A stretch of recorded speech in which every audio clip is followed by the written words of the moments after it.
مگر جب خوشخبری دینے والا آ پہنچا تو اس نے کرتا ان کے منہ پر ڈال دیا، سو وہ بینا ہو گئے اور بیٹوں سے کہنے لگے، کیا میں نے تم سے نہیں کہا تھا کہ میں اللہ کی طرف سے وہ باتیں جانتا ہوں جو تم نہیں جانتے؟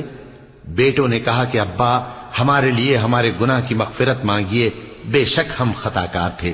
فرمایا، میں اپنے پروردگار سے تمہارے لیے بخشش مانگوں گا، بے شک وہ بخشنے والا ہے، مہربان ہے۔ پھر جب یہ سب لوگ یوسف کے پاس پہنچے تو انہوں نے اپنے والدین کو اپنے پاس جگہ دی اور کہا، مصر میں داخل ہو جائیے، اللہ نے چاہا تو امن و امان سے رہیے گا۔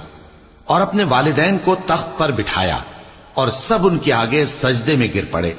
اور اس وقت یوسف نے کہا، ابا جان، یہ میرے اس خواب کی تعبیر ہے جو میں نے پہلے بچپن میں دیکھا تھا۔ میرے پروردگار نے اسے سچ کر دیا اور اس نے مجھ پر بہت سے احسان کیے ہیں کہ مجھ کو قید خانے سے نکالا، اور اس کے بعد کہ شیطان